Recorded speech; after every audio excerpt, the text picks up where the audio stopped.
Hey, welcome to a brand new day on the Rundown with Ramon. My name is Ramon Ray, publisher of zoneofgenius.com. Check me out at RamonRay.com, your next event host, keynote speaker, and more. Today, we have a brand new episode for you today of the Rundown with Ramon. Listen, if I've had the honor of joining you today and you're feeling fantastically blessed and well, that's good. If I'm joining you today and today you're not feeling so good, feeling a bit, well, I'm glad I can be with you today and help you feel woo. Either way, I'm glad you're here on a brand new edition of the Rundown with Ramon. And all we ask is for a little bit of your time to give you the top things you need to know to live your best life or start or grow your business. So buckle up, click, hang on to your seats and get ready for a brand new episode of the Rundown with Ramon. Because once we start, and we've already started, the train's going to go faster and faster and faster. The roller coaster is going to go faster and faster and faster, but you will enjoy every single bit of the ride because this is the Rundown with Ramon. And I have one promise to you, and that's at the end of this show to make you just a little bit smarter in how you're living your life or starting or growing your business. So good day to you and welcome to a new edition of the Rundown with Ramon. What are we going to talk about today? A few things changing life trends will affect future entrepreneurs. 5 things you need to know. We're going to talk about the high rates of credit cards, but how founders are still using credit cards to fund their businesses. We're going to talk about what small business owners can learn from Toyota's social media strategies. What is trauma-informed leadership? What refreshing leaders need to know. We got a few other things on the horizon to talk to you about as well. We're going to get some insight from Media News Group and touch on Ugly Freight Solutions, how small business owners can ship smart. 4 ways to reinvent your small business future. We're going to touch on 12 tiny habits that will quadruple your anxiety. Here, interesting, I've added multiple revenue streams to my small business. Here's why I balance it all, or why and how AI impacts the customer experience when it's done well. Listen, everybody, this is the Rundown with Ramon, and we got an amazing episode for you in store today. Let's see who's listening up. We got Karen Benza with us today, the tip guy as well. And indeed, Karen, happy day to you. Thanks for being a fervent listener of the Rundown with Ramon. So glad you're here today with me. With that, let's get started on the Rundown with Ramon. Ding, ding, ding, ding, ding, ding, ding. Future entrepreneurs trends shift. Here's what you need to know what's going forward. 5 things. 1, customers will always be number 1. How companies, due to either profitability concerns or the use of next generation technology, may actually be moving customer satisfaction down the priority list. But the warning here, no matter what the trends may say or not, always keep your customer in mind, because if they're happy, if you're serving them, they will buy from you. If they're not happy, if you're not serving their needs, they will not buy from you. AI, as more and more companies incorporate generative AI, reading here from Forbes, into their transaction and business models, it's going to be a 2-way street as it is regards customers. AI will let you personalize things. AI will let you leverage the power of technology at a massive scale like never before. When did the goal become mediocrity? No one person, company, or brand sets out to be mediocre, but oftentimes we slip into the world of mediocrity, and that's not good. Now, the tip here from the article, talking about changing life trends will affect future entrepreneurs. Are we using technology, or is it using us, is the question of the day. That's right, Karen. The customer is number 1. Is it using us, or are we using technology, or is technology using us? The traditional life route has changed for sure. It used to be in the 1960s, you work hard, got married, bought a house, had kids, worked harder, and then you retired to Florida or somewhere. Well, that life path is different for many people. Things have changed either for the better or possibly for the worse. Again, my name is Ramon Ray. This is the Rundown with Ramon. So glad you're here today. And I want you to keep these things in mind because the customer aspect, customer service never changes. It always is going to be the same. And if you forget that, you're going to only hurt your business. Again, welcome to the Rundown with Ramon. Ding, ding, ding, ding, ding, ding. Next tip of the day, startup founders turn to credit cards despite high interest rates. Let me be absolutely clear to you. I funded most of my business success and not success on credit cards. Yes, I've taken a line of credit from banks before to start smarthustle.com, Deanna Lammerts. But a lot of my business, a lot of the growth has been on credit cards. I want to do a big event, credit card. Want to hire a speaker, don't have the cash flow right then, credit card. And I must say I've been massively in debt many times as well. And it's not good because those interest rates can be high. But when things are done well all day long, I'll spend $25,000 in Facebook ads to get back $50,000, $100,000, or $27,000, not including the interest rates. So my point is, credit cards, Deanna Lammerts, happy today's day indeed. Can they help? Or is it okay to run our businesses on credit cards? I do think it is. Our friends at Inc., it's a worrying sign, especially as the average credit card APR nears 25%, but founders say they wouldn't change a thing. Sometimes that's what you need to do. Her Chase's card's $15,000 limit become the company's de facto credit card line, helping you open up a store with only a $5,000 limit. This business owner still had to use her personal card sometimes to finance her growing brand. So am I saying everybody should do it? No. But am I saying it may be helpful for some? Yes. May be helpful for some, that you can leverage the power of your credit card, max your credit cards to grow your business. Be careful of the high interest rates. You'll have to pay for it. But if you can do it wise, if you can do it well, it may be the best things for you. Looking here at Lechery Hosiery Company, founded a brand hosiery company, and with only $800 in savings, racked up $15,000 in business charges on personal credit cards. Doesn't mean people want to do it, but sometimes to fund your dream, fund your business, you need the cash to pay upfront expenses that you need. And some way to do that is by leveraging the power of credit cards. This is important to consider. Deanna Lamberts is chiming in here. Love it. You invested into your business, then it's okay. If you spend it on luxury lifestyle, putting your business at risk, it is not. Deanna Lamberts, check her out on LinkedIn, everybody. An amazing professional with a lot of great insight and information. Deanna, glad you're here. Deanna Lamberts, glad you're here. So this is an important aspect, and I think it's something that we don't talk about a lot. But yes, many of us fund our businesses and grow our brands based on our credit card. Ding, ding, ding, ding, ding, ding, ding. What small businesses can learn from Toyota social media marketing strategy from our friends at SBDC, small business, sbdc.ca. One, produce short branded videos. Videos don't have to be long. Number two, monitor your social media. Number three, use Pinterest to improve brand appeal. So between Pinterest, that's one item you don't hear about a lot, but it still has a following, monitoring your social media, and those short micro branded videos, it does work. People like that snackable content. In some way, the Rundown with Ramon is snackable content. And so consider how it can help your business get to the next level. Ding, ding, ding, ding, ding, ding. What is trauma-informed leadership? What refreshing leaders need to know. Trauma-informed leadership, something I haven't heard of before. I have a guess where Kate Brasington is going. Trauma is not what you probably think it is. It is not illness, weakness, or brokenness. You can't tell by how someone looks what they have been through, but it doesn't mean trauma is not there. As a leader, taking a few small steps can make a huge difference. It is a case of opening your humanity, awareness, and compassion. Trauma-informed leadership is a real thing. The media and movies, I'm reading from Brains Magazine, portray trauma as a dark night-filled terror, but usually it's not that. Leaders need to know this only represents a tiny fraction of the range of trauma responses that people can be left with. Most times, the isolation, fear, flashbacks, loneliness, and confusion are hidden behind a functional mask. This is what we need to understand as leaders. Trauma is not what happened to you, reading here,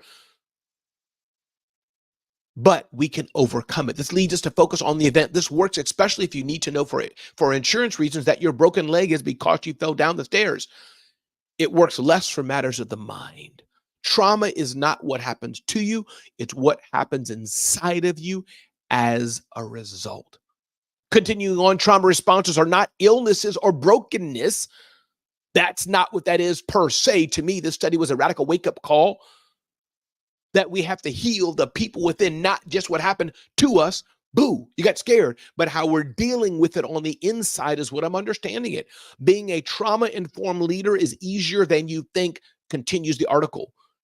Could this be down to a trauma of some time? Is this person from some group that experiences quite a bit of trauma? Have the children, elderly parents, or a past work life that you didn't know about? So as you're dealing with people, understand the healing that people need, the difference that can make the difference.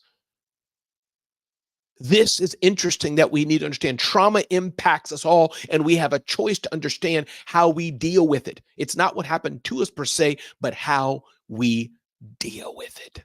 My name is Ramon Ray. This is the Rundown with Ramon. Thanks so much for being here. All we ask is for a few minutes of your time to do the top things you need to know to live your best life or start or grow your business. If you're enjoying the show, do me a favor, hit the share link. Let people know. Take a screenshot.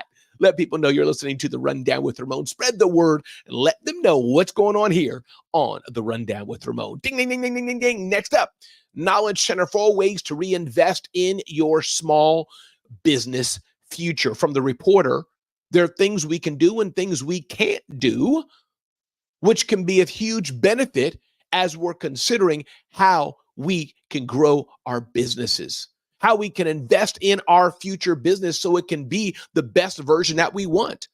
Should you be investing in real estate? Should you be investing in your employees? Should you be investing in your team? How are you investing in your business, not for now, but for the future? Don't make short-term payoffs. Make long-term investments in your business. Again, this is Ramon Ray, the Rundown with Ramon. Ding, ding, ding, ding, ding, ding, ding. Ugly Freight Solutions, how small business owners can ship smart. Shipping is a key part of many business needs. All the Etsy stores, e-commerce stores, many of the Shopify stores are product-based. Look at the things around my office. It got shipped, the speakers, this cup.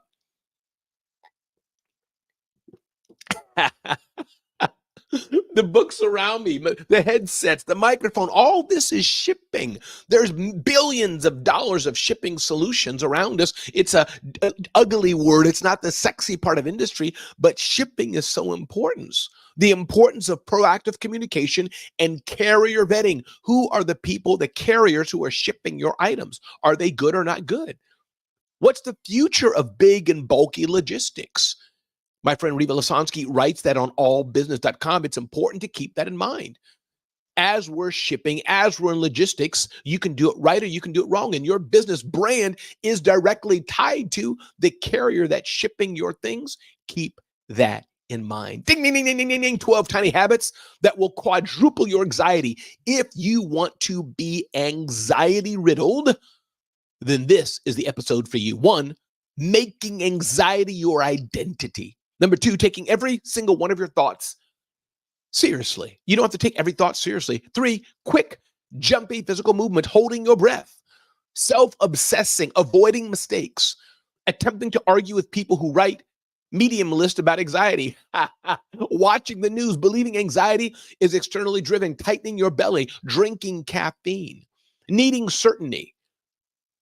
These are some things you can do that will increase your anxiety. If you don't want to live a life filled with anxiety, I know it's not easy, but sometimes you have to let go. Sometimes you have to forgive. Sometimes you have to know your thought doesn't have to rule your mind. Sometimes not having anxiety is a choice. And I know easier said than done. If you're just joining me, this is the Rundown with Ramon. All we ask is for a little bit of your time to give you the top things you need to know to live your best life or start or grow your businesses. I love this article here in Buffer. My small business thrives with multiple income sources. Here's why and how I manage it all. Love this article. And this is from Nigel Lawrence about multiple revenue streams.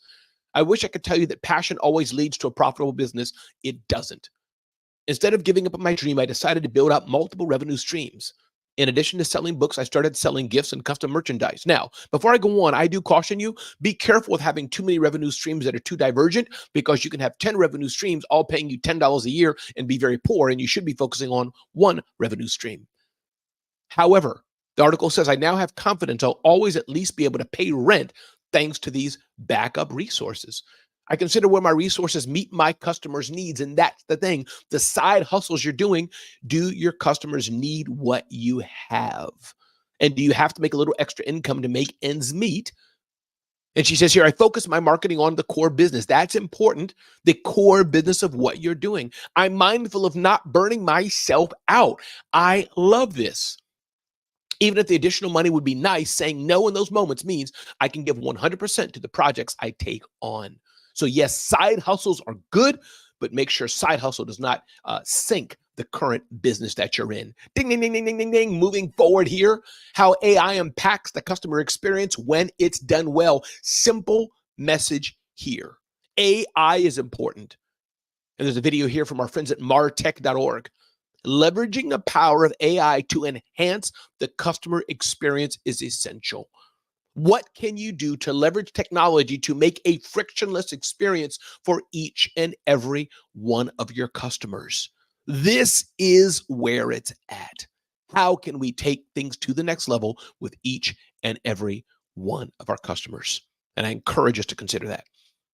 My name is Ramon Ray. If you just joined today, this is the Rundown with Ramon. I want to share with you something a friend of mine, Ruchi Pinniger, talked to me about. The aspects of how can we rethink what prosperity means. And I want to play this for you, and I want you to get your thoughts on the interview I had with Ruchi Pinniger of Ruchi Pinniger of Watch Her Prosper, watchherprosper.com, talk with me about redefining prosperity. Check this out. Thanks for being here with me today on the Rundown with Ramon. If you weren't here today, what a lonely show it would be. It'd be just me and nobody else. So we're on the Rundown with Ramon. Thank you for joining us with my friend, Ruchi Pinniger of Watch Her Prosper. Ruchi, I hope your day is well. One thing I know that's passionate to you is redefining, what was that? Redefining prosperity. Prosperity. Yes, redefining prosperity. Before we jump into it, though, do take a minute and tell us first a bit about who you are, who you serve, and what is Watch Her Prosper. Then I'll ask you the question. Talk to us. Of course. Yes. Hi, everyone. I'm so glad to be here with you all, with you, Ramon, and all of your viewers.